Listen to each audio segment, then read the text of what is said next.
and welcome to Delves In, where we read spooky creepypastas and crazy Reddit stories. I'm Delv, this is The Great Catsby, and we thank you for checking in with us, and we hope you enjoy your stay. And without further ado, adieu.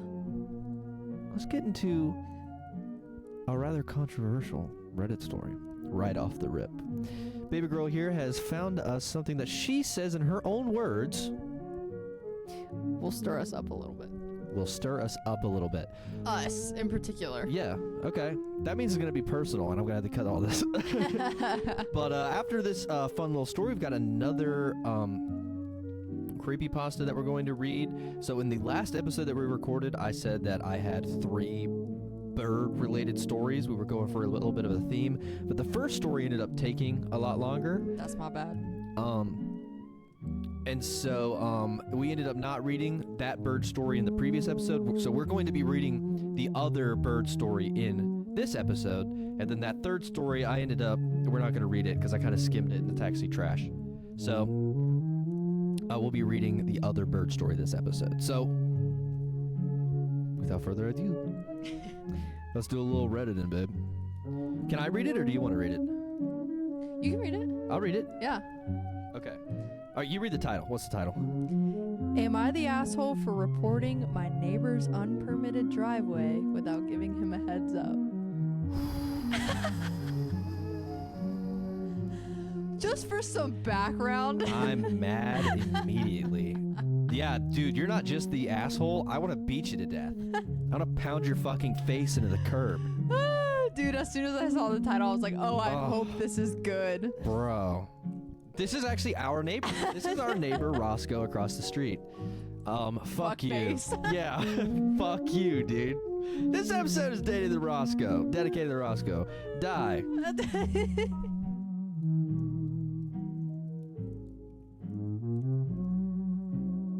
So... a worm. So we live in an HOA. We rent, by the way. And we're just in a town where it's historically been a lot of retirees. It's been a lot of vacationing just for where it is. And so, you know, we come in to rent. We just kind of like off the bat in a neighborhood full of homeowners that just do not like renters. You know, the people coming in and buying the houses to rent to God knows who. But there's also been some pretty shitty renters that have rented here. And we come in and we're wonderful. And for whatever reason, we just keep getting attacked about shit that, like, is so dumb. And... which HOAs are already known for, like, being very petty with their bullshit. But this feels, like, personal. Yeah. Not just petty. It feels like we're being targeted. Either to, like, annoy the shit out of us, or to get us in, like, bad relationship with our landlord. Shouts out to Crystal. She's the best. She told me last time I was talking to her about a situation that we were put under. You know, Roscoe emails me and I don't even send them to you. More than half the time, because why would I? It's dumb. It's dumb shit. So I can only imagine, because, like, then, you know, when we read that, we were like, well, we wonder what the fuck he could be saying. Yeah, that what she else? reads, she's like, you know what? Never mind. Not even gonna worry about it. Because I almost wonder if, like, the shit that he's complaining about isn't even, like, finable stuff. Like, he's just complaining about, like, yeah, I don't like that his car is black. It's like, well, what does that have to do with anything? That's not against the rules. You're just bitching. And this subject is gonna hit people in one of 2 ways if you've been in an HOA. Either annoying for you and you have your own shitty HOA stories, or you're someone who's been on an HOA and is very passionate about an HOA, and so you're gonna hate people like us who think that you're fucking anal for no reason. And here's the thing. The first couple years, living here, I kind of enjoyed the HOA. I was like, you know what? It's quiet when it's supposed to be quiet.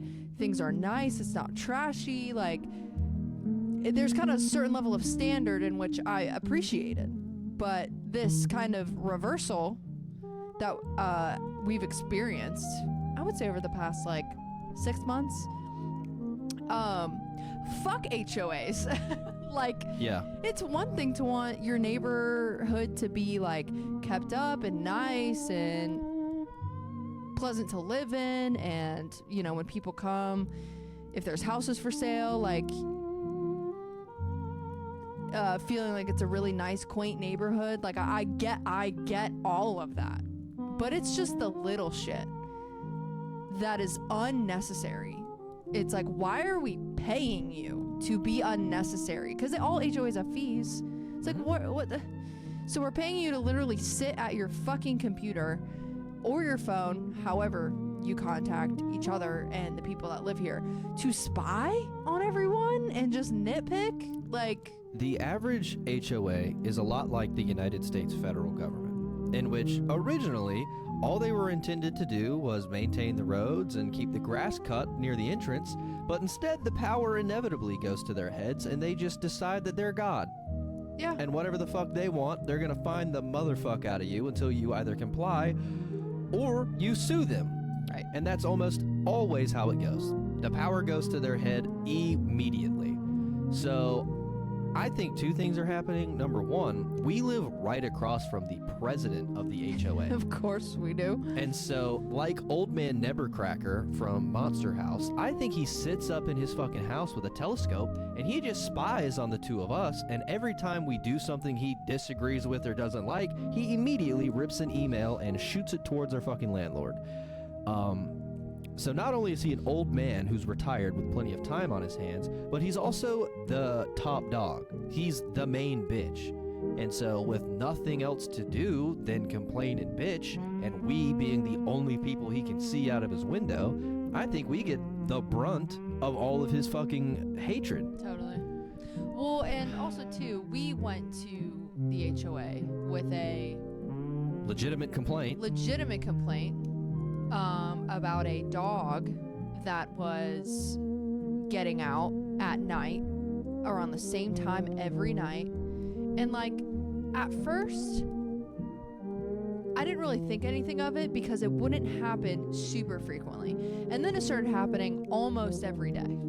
And I have gonna be 14 years old in 14 days, actually. Also, likely good to mention, it's the same time every day. So I don't think it's the dog is getting out, like running out of the door. I think these people are letting their dog out to go shit and piss every day, and he just comes to our yard. Yes. Almost 14-year-old, can't see very well, can't hear very well. Very small. Very small. Bubby. My boy. And he is the type of dog that other dogs like to push around. And He's a beta. dogs have natural instincts. You know, things happen between dogs. And I have just had JJ long enough to know that he instills some instincts in other dogs. So at this point in his life, we don't meet new dogs, you know? He's happy to live his life as Bubby in the house. Bubby boy. So when we kept getting footage, because we have cameras everywhere, of said dog jumping the fence. Oh, yeah, that's important to note. Into the backyard Yeah. at night when it's dark as shit. That's one thing. And then it's shitting everywhere. Another thing. So after it started happening super frequently, there was one night where I heard it very, very close, and I had to pick JJ up and run.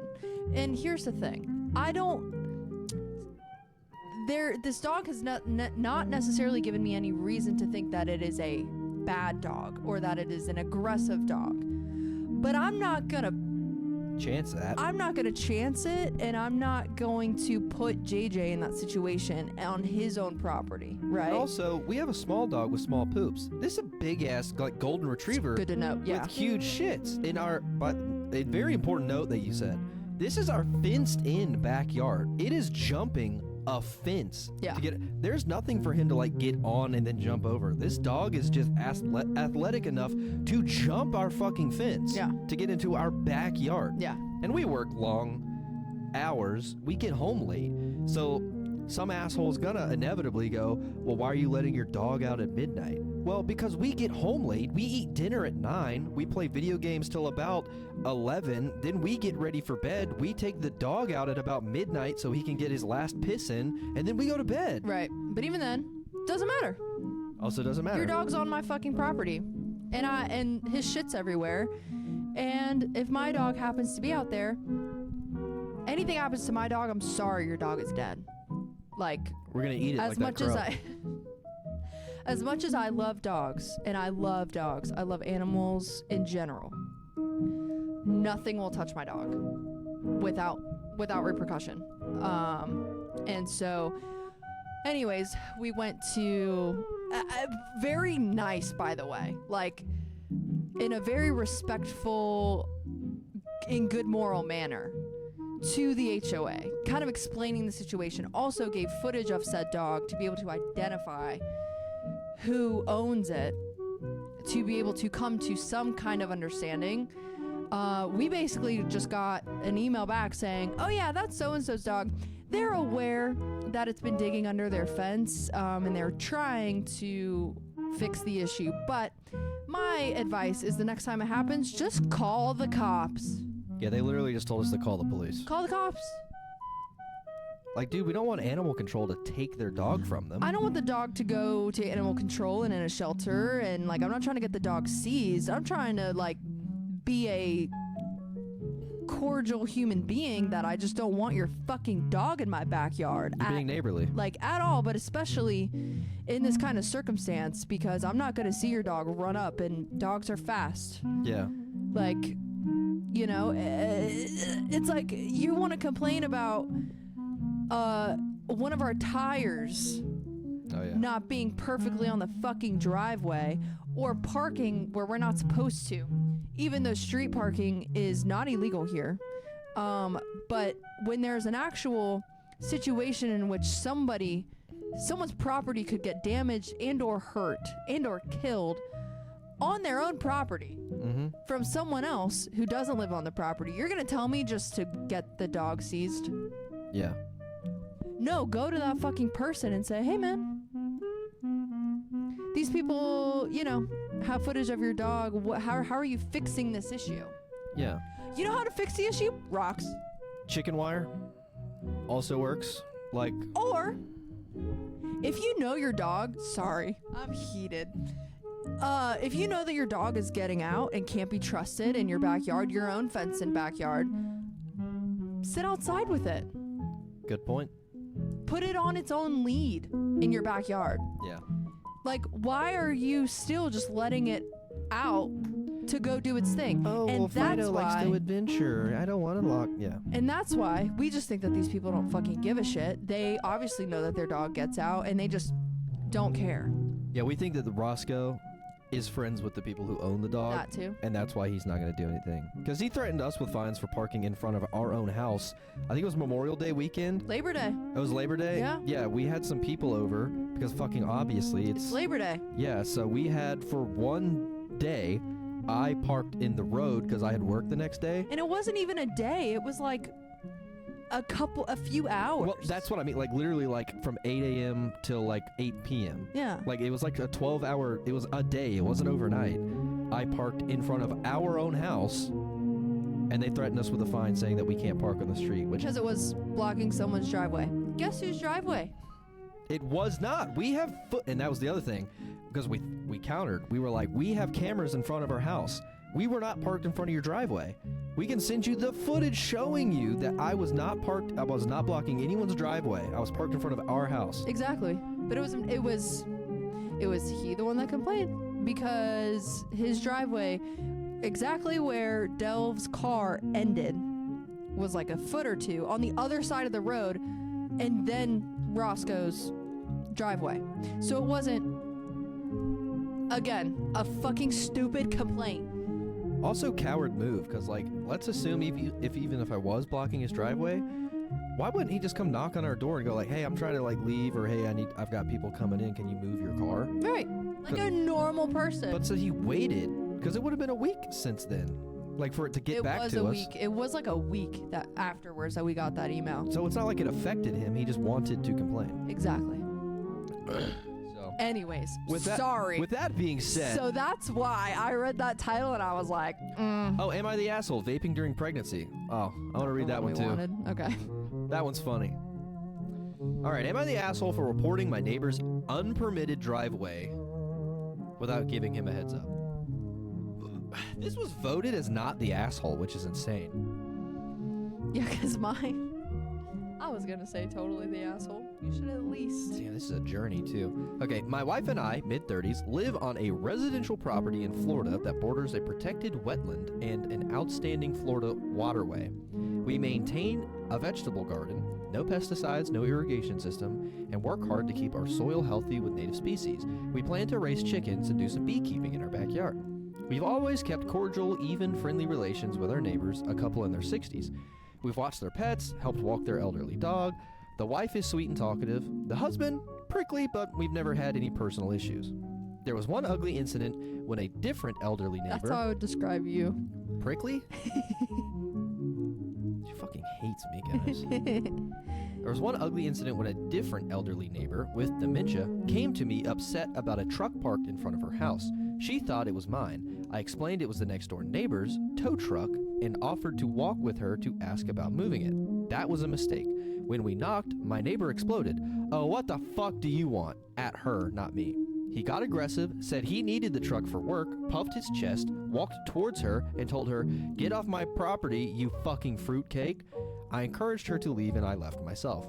That's hilarious to call a lady with dementia a fruitcake. Yeah. That's really funny. It sounds like he just kind of wanted to say it. He was like, oh, what the fuck do you want? I love that. Love that energy. He's always wanted to build up the side yard between our houses. When we first moved in, he suggested we both raise our yards, which would violate stormwater codes. He was under HOA pressure to stop parking his tow truck in the road, so he started grading his yard, building a driveway and fence along the property line. He asked if I had concerns. I said, as long as it doesn't affect me. I never gave written consent or signed anything. I assumed he had permits, especially since he built over his own water meter. He built over his own water meter? He's just fucking stupid. But hey, if he's... Or doesn't give a shit. Or, yeah, maybe he's planning on not paying his water bill anymore and he just doesn't want the fucking city to be able to shut his water off. Right. Because that's pretty funny. God forbid a fucking pipe burst, though. There goes the 30 grand you're going to spend to pour concrete. Yep. Shit. Fast forward nearly 2 years. Turns out he never got any permits. He used asphalt millings to fill and elevate his yard, altering the drainage pattern and pushing runoff into my yard. The flare of his driveway now spills into my side, and I've literally seen the asphalt millings washing toward our vegetable beds, which we've eaten from. I only found out because he casually told me he wanted to build a retaining wall using railroad ties, which leach toxic creosote, less than 6 feet from our garden. I suggested concrete. He balked at the price difference, $300 versus $1,500. That's when I called county environmental departments. A guy I talked to at the county natural resources department to get info on wetlands protection laws was the one who pulled up Google Maps and Street View for our property and noted that his driveway looked like asphalt millings and the alterations to the drainage swale. After learning none of it was legal and that it was impacting both my land and possibly my health, I filed complaints. I didn't warn him or try to mediate. I just reported it. Now he's furious, and yeah, I regret how this might affect our relationship, but I'm also pissed. Was I the asshole for not giving him a heads up or justified for protecting my home and garden? I think you're completely justified, actually. That's not what I thought was going to happen. Yeah. Yeah. I mean, also, too, the dude seems a little unhinged. Yeah, he's a cunt. Definitely. So I could see how in her mind she's like, well, if I do try to like reason with him and kind of explain, it's just not going to go over well anyways, and he's going to know that I'm the one that filed the complaint anyways. Yeah, I think maybe the whole like filing with HOA kind of misleads it, because it sounds like you filed it with the county. Because Sure. it sounds like he's breaking municipal codes, not just HOA rules. Yeah, yeah. So I definitely think not the asshole. Not the asshole. Maybe if his shit didn't affect your property at all and you reported him, then I'd think you're a bit of an asshole. Like if he just like uprooted his own front yard just to pour concrete Yeah. and you were like, that's ugly, I don't like that. Right. Asshole. Right. But if it's on your shit, yeah, fuck that guy. Yeah. I'd go out there with a pickaxe and be like, this is my property, you moron. I got another story. Am I the asshole vaping during pregnancy? I thought this was funny. It's a short one. My fiance is a little over 7 weeks pregnant, and she has been hiding the fact that she has still been vaping. The first sign was an empty vape box inside of her car, but I thought nothing of it at first because she was a heavy smoker prior to her pregnancy. However, the second sign was finding a vape in our bed. It wasn't there when I made the bed earlier that day, and then right there next to her, I find the vape while she was sleeping. I asked her if she was still smoking it, and she laughed and said no. I don't try to pry, so I left it there, thinking she wouldn't be intentionally harming our unborn child. Fast forward to today. I walked past our son's room, we have a 5-year-old, but unbeknownst to her, I seen her hit the vape, and I immediately asked her, what did I just see her do? Now, I'll spare the conversation after that and what transpired, but am I the asshole? I'm being ignored and treated as so for pointing out and questioning the obvious. Yeah, you're not the asshole. I mean, she's lying and gaslighting him, so she knows it's wrong. Yeah. Like, she knows what she's doing isn't right. So, I mean, my mom smoked when she had me, and I turned out all right.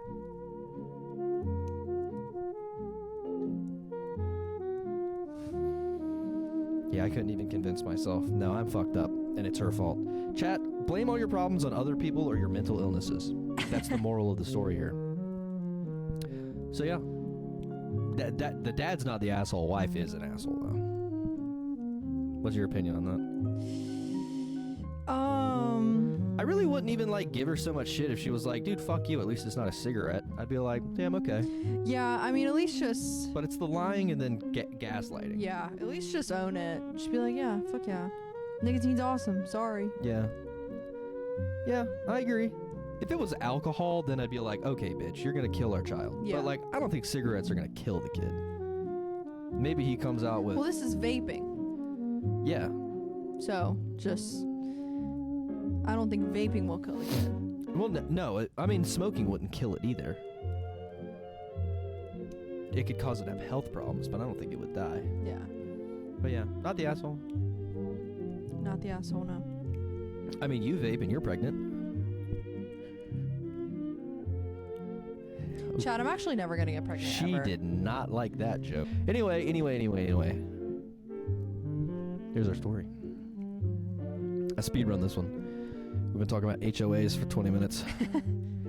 Would you like to feed the birds? August 10th, 2019.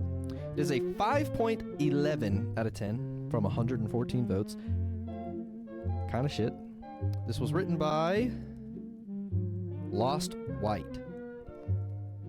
Lost White. That's W-I-G-H-T. One word. I had always loved this one cemetery, ever since I was a little girl. Not only were the grounds beautiful, but the cemetery itself was absolutely massive. I always imagined it as a fantasy world, or a getaway to a different dimension, where the souls of the departed could spend their time. I always imagined it as a fantasy world, or a gateway to a totally different dimension where the souls of the departed could spend their time before moving on to the next life. The one thing that I loved most, however, were the birds. Back then, my father and I would go there to birdwatch from time to time, just to catch a glimpse of the birds in this gorgeous habitat. I even had my own set of binoculars with the name Evelyn taped to them. "Why are there always so many birds here, Daddy?" I remember asking. "Well, Evie," my father answered, "it's because of all the trees." I know this wasn't the real reason, but I'm sure my father figured this would be enough to satisfy an 8-year-old. "Is that it?" I asked, unconvinced. My father laughed and stopped to think. "Actually, there might be another reason," he said, with a smile. "There is a man that lives here called the groundskeeper. It's his job to make sure the cemetery looks nice for everyone that comes to visit, including the birds." This answer made my imagination start to run wild.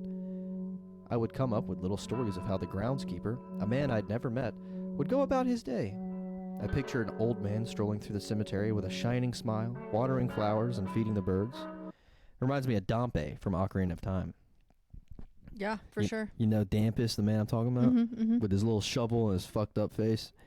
As I got older, I began to spend less time at the cemetery, and my stories about the groundskeeper were pushed to the back of my mind.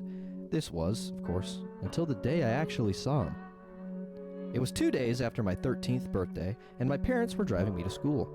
We stopped at a red light right in front of the cemetery, and I proceeded to look out the window. I smiled, remembering the days I spent there when I was little. My smile quickly faded when I noticed a man sitting under one of the trees. His shaggy gray hair covered his face, and he was wearing a very dirty-looking peacoat. As the car began to move again, I looked out the back window to see if I could make out anything else before he was out of sight. Nothing. I was about to turn away when something caught my attention. I jerked my head back and saw a flock of birds gather at the man's feet. "Hey! Who's that in the cemetery?" I asked my parents. My father was driving, so he told my mother to take a look. My mother turned her head to look out the passenger side window, but it was too late. "I didn't see them, sweetie," my mom replied. "But the cemetery is closed right now, Evie. There shouldn't be anyone there." "It's probably the groundskeeper," my father said. "I'm sure he's just getting ready to open up soon." I didn't say anything. I hadn't thought about the groundskeeper in years, but I did remember how I envisioned him. This person was nothing like what I had imagined. My grandfather died from a heart attack about a month after I graduated from college. He never had any health issues, and even the doctors found it to be a freak occurrence. However, these things can happen, and my grandfather was able to live his life to the fullest, even at age 90. I think that's totally normal then. 90-year-olds just kind of stop living. I don't think that's weird. Maybe if he was 60. Yeah. I don't know how this story has a 5. I think it's very well written so far. I'm actually really enjoying this. I kind of like the setup. This must fall The off. setup is good so far. This must fall off hard to have a 5. Only a few close friends and family came to his funeral. My grandfather never liked large crowds, so we actually found this to be appropriate. We arrived at the cemetery at about 4 p.m. that day. It was a beautiful fall afternoon, sunny and not too chilly. I stood next to my parents holding their hands as we listened to the priest. As he spoke, my eyes started to wander. I was taking in the fall colors when I noticed a dark figure sitting on a bench under a tree only a couple of yards away. It looked like a man, but I couldn't tell, and my eyes remained fixed on him through the service. When it was finally time for us to leave, the man was still there. "Dad," I whispered, turning to my father. "Do we know that guy?" My dad looked over to the man sitting under the tree. A couple of birds flew in and landed at the man's feet. "I don't know," my dad answered. "He's probably just another visitor, or someone that works here." "Like the groundskeeper?" I asked. My dad looked at me, a little surprised. "I guess he could be," my dad said, looking back up at the man. "Looks like he's got away with birds." I looked back over to the man. There were now well over a dozen birds surrounding him. Some were perched in the trees, some stood at his feet, and some even sat next to him on the bench.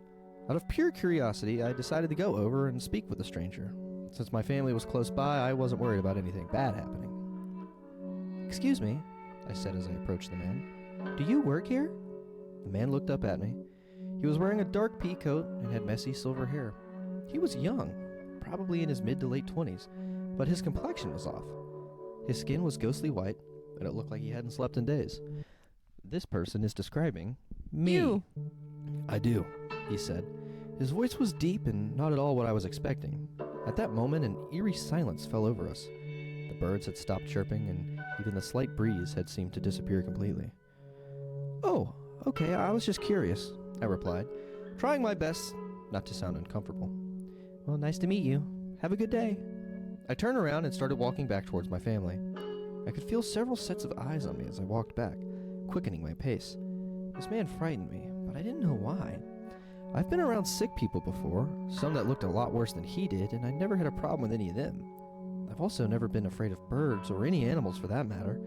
Even still, at that moment I could feel what I can only describe as a sense of impending doom.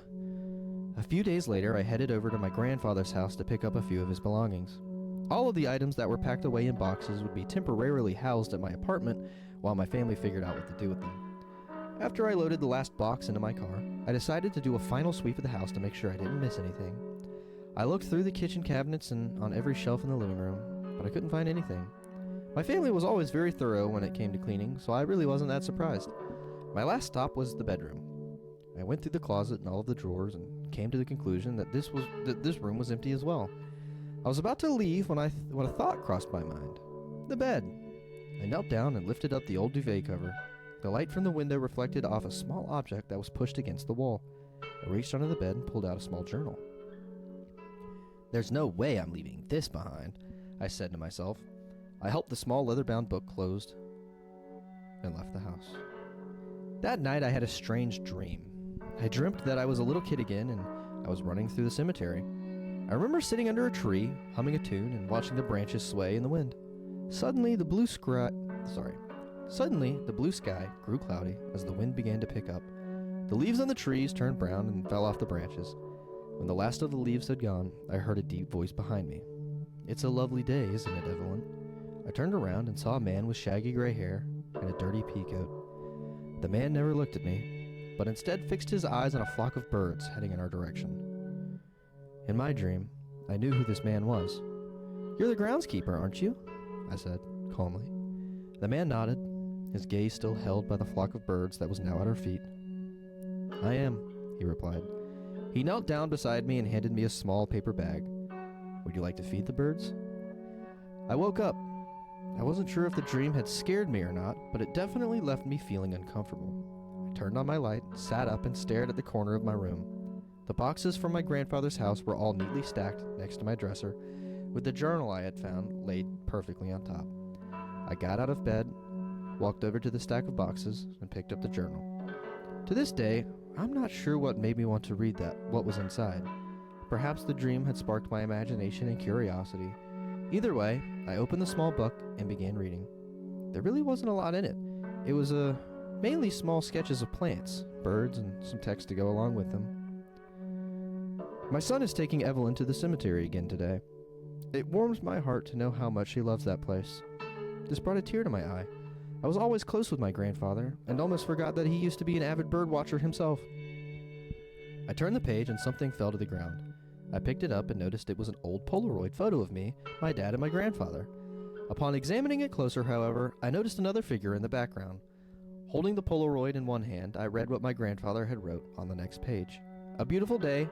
A shame we didn't notice the young man sitting back there. I turned the page. I had a talk with the groundskeeper today.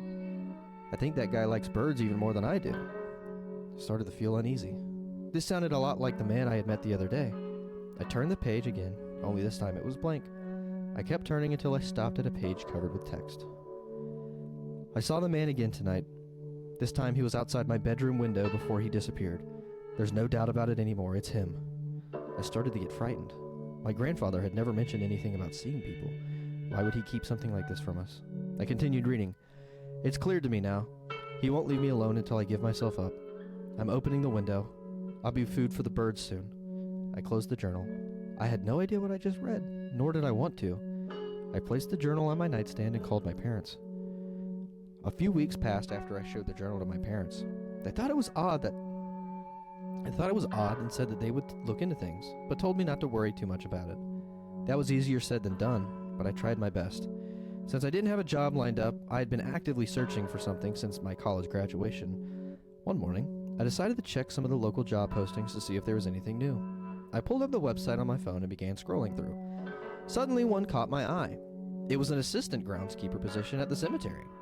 There was nothing written other than apply in person. It didn't pay very much, but it was enough that it would allow me to keep my apartment and pay my bills.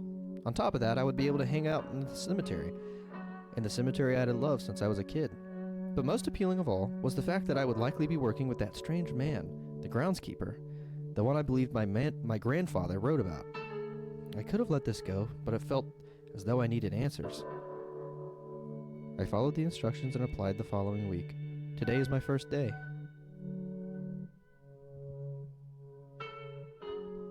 That's how it ends? That's why it has a 5. Oh. It was like really well written, and I liked the backstory. That sets up so much and delivers nothing. R.I.P., dude. The definition of blue balls.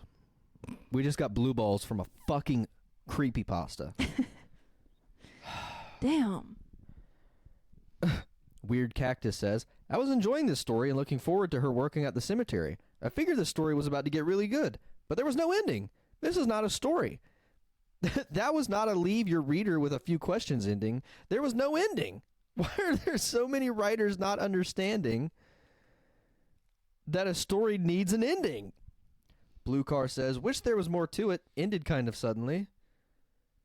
Cyan Magnet. I was really into this story at first, but then the ending just pissed me off. Yeah. Oh, this guy.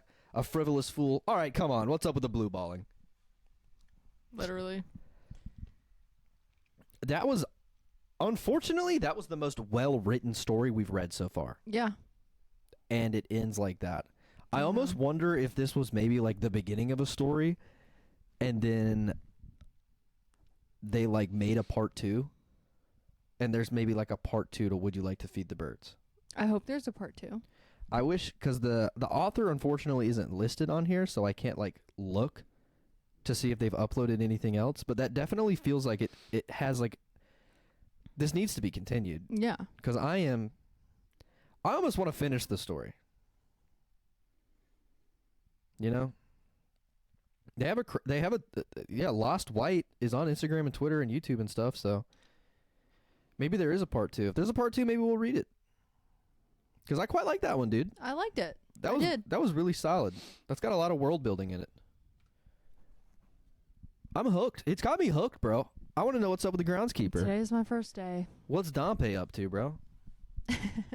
I thought for a second it was going to go in a cheesy direction, like that movie, like The Ring, almost. Go on. Where, like, you know, like The Ring is like, if you see the movie, you have to, like, you know. You die in 7 days. Yeah. I thought maybe it was like, oh, they talk to the groundskeeper and they die in 7 days. And, like, it started following the grandpa. Almost like It Follows, like the STD movie. Yeah. And it was like, it killed her granddad, and now that she talked to him because of the granddad's funeral, now it was going to start to stalk her. But I guess that's not what happened. I'm glad it didn't, because I thought that would kind of be a little cringy. Yeah, for sure. But, dude, pretty solid story. I fuck with it. Solid story. Yeah, I'd give it higher than a 5, but it does get on my nerves. Yeah. I'd give it at least a 7. Yeah. But, yeah. Oh, well. Well, chat, I hope that you're not as blue-balled as we are. I'm a little disappointed in that. So, question of the day. Let's see. What is Goov gonna ask? Goov's gonna ask, if you got $1 million a day, how long would you be a groundskeeper in a haunted cemetery? So for let's say you have to do a shift, a 12-hour shift, 8 p.m. to 8 a.m. It's just your job to be out in a haunted cemetery. You have to keep up with, you have to like clean the headstones, water the flowers, make sure nobody infiltrates, but it is for sure haunted. How many days do you think you could go? I don't think I could go 1. 30 years. I could retire on that bitch. I would do it every fucking day. Except for Saturdays and Sundays. It's just like, it's one thing to just have like noises or things moving around, or, you know, I don't know. Right. But it's another, so many movies about ghosts, and so I just think about like, oh yeah, they could just appear right in front of you and look so scary, be covered in blood, have like their eyes gouged out. Like, Yeah. I couldn't do it. Like full on poltergeist, Yeah, I like couldn't do jumping out of the. Yeah, no. Really? No. Yeah, I could totally do that. Imagine you're at a cemetery and you're like, you know, cleaning one of the headstones, and then one of the ghosts just goes, "Ah!" Thank you so much, chat. Thank you for watching this episode. We will see you next time. Remember to like, comment, and subscribe.